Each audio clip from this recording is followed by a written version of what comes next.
Oi, pessoal. Meu nome é Paula Mâncio e o nosso trabalho é sobre a supervisão escolar no estado de São Paulo. Bom, o cargo de supervisor escolar, todo mundo sabe que é muito importante dentro da escola.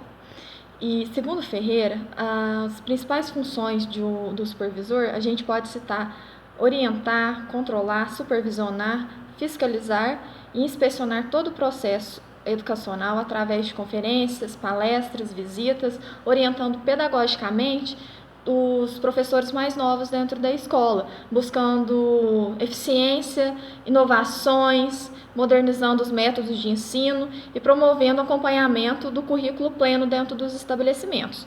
Ou seja, o supervisor ele lida com problemas interpessoais entre professores, alunos e a comunidade escolar. Segundo Libânio, a coordenação pedagógica deve ser lembrada como um produto genuíno da pedagogia nova, e ela se formalizou na sua conotação como mentora da escola, porque ela visa os desenvolvimentos das potencialidades entre os professores e alunos. E precisa ser articulador, promovendo reflexões que auxiliem para a melhoria da aprendizagem dos alunos. Almeida fala que cabe à coordenação pedagógica a construção de propostas pedagógicas de forma mais participativa, com propostas de educação, concepção de planejamento, objetivos, conteúdos, metodologias próprias, defendendo eles através da diretividade, ou seja, levando em considerações as posições dos outros com respeito e determinação.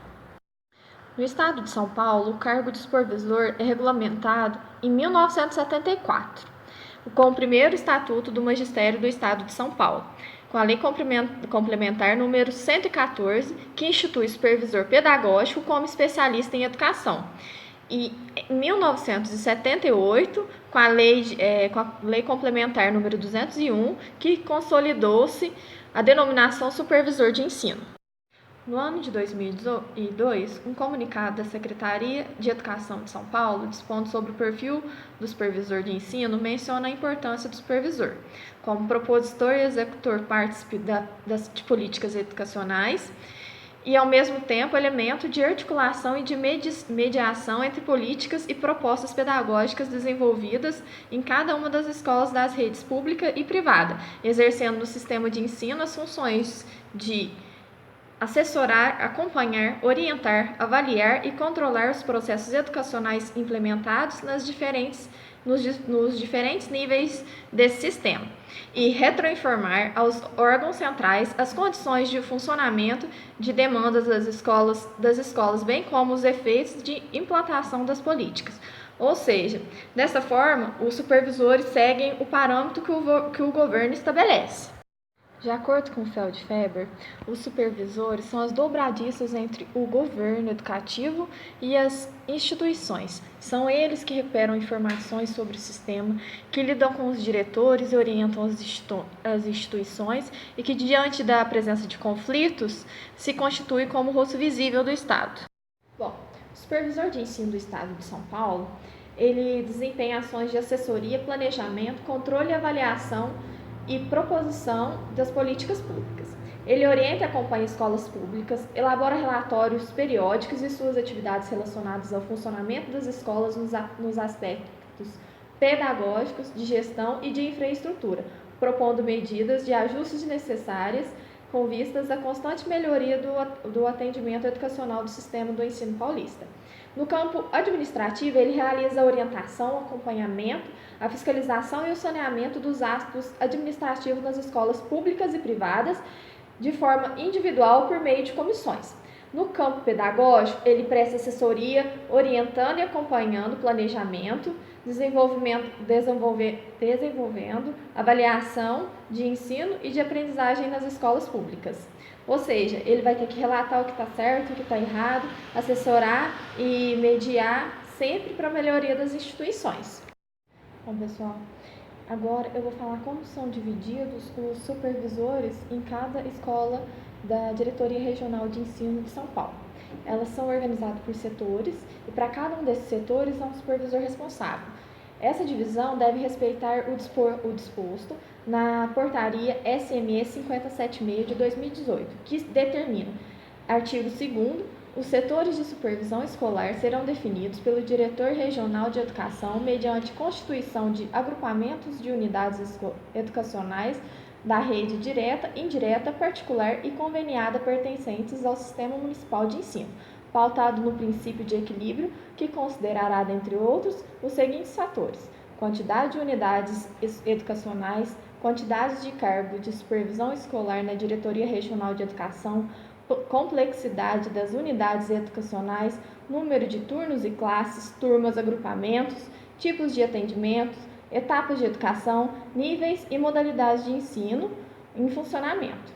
Bom, a partir de agora eu vou passar para a Bruna, que ela vai dar continuidade no nosso trabalho. Oi, gente, tudo bem? Então, vamos dar continuidade no que a Paula estava falando. E o supervisor, ele tem um papel fundamental na construção da aprendizagem do aluno. E segundo Faria, o supervisor, ele é um facilitador no desenvolvimento de projetos que estará envolvendo o professor e o aluno. Então, gente, o supervisor, ele vai estar fazendo essa interação entre professor e aluno. E o desafio que a escola enfrenta exige dos profissionais a competência técnica e política, que vai estar ampliando as perspectivas que estimulem e assegurem a participação de todos na comunidade escolar. E esse profissional, o supervisor, ele deve ser capacitado e habilitado para realizar essas tarefas, essas atividades que lhe foram atribuídas, né? E Libânio refere o supervisor como um agente de mudanças, um facilitador, mediador, articulador, capaz de estar fazendo essa articulação entre toda a comunidade escolar.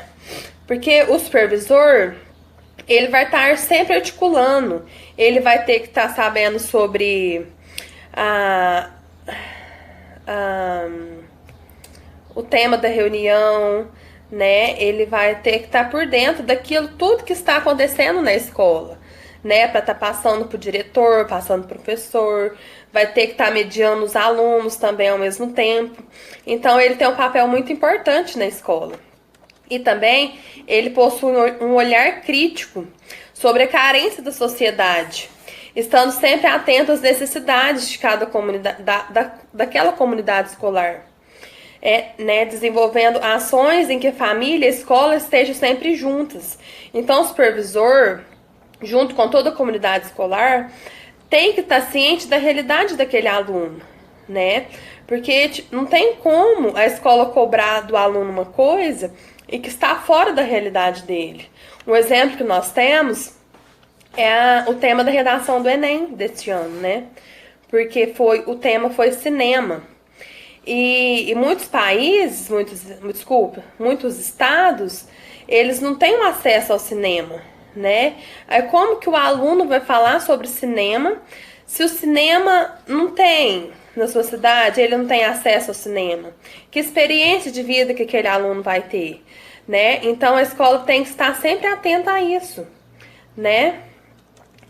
E dentre os desafios que o supervisor vai enfrentar ao longo da sua carreira, é a falta de valorização desse profissional, né? A falta de formação continuada, porque não vão estar dando continuidade, né, naquela formação. E o desconhecimento da comunidade escolar, da importância do supervisor, né? Porque muitas pessoas às vezes não sabem da importância que tem um supervisor dentro da escola, né? E por o supervisor ser mediador, a comunidade ainda o vê como uma autoridade na escola, né? Ele também é respeitado dentro da escola, pelos alunos, pelos professores, né? E hoje em dia, a função do supervisor pedagógico é confundida por muitos, né? Nós podemos concluir que essa função, né, essa delegação delegação de tarefas, ela é confundida por muitos, porque muitas pessoas pensam, tipo assim, ó, Ah, o diretor faz. Não, o coordenador faz. Não, isso é obrigação do professor. Mas não, lá no fundo é o supervisor, né? E, e muitas pessoas também não sabem qual que é a função do supervisor. Então, o que poderia ser feito? Ele está explicando qual que é a função do supervisor, função do coordenador, né, para toda a comunidade escolar, né? Porque às vezes, por exemplo, se é uma função que o supervisor pode resolver, não precisa falar para o diretor, né? Porque depois o supervisor pode estar passando o supervisor pode estar passando para o diretor, né? E por isso é necessário esclarecer este trabalho supervisor para toda a comunidade escolar, né? Para evitar este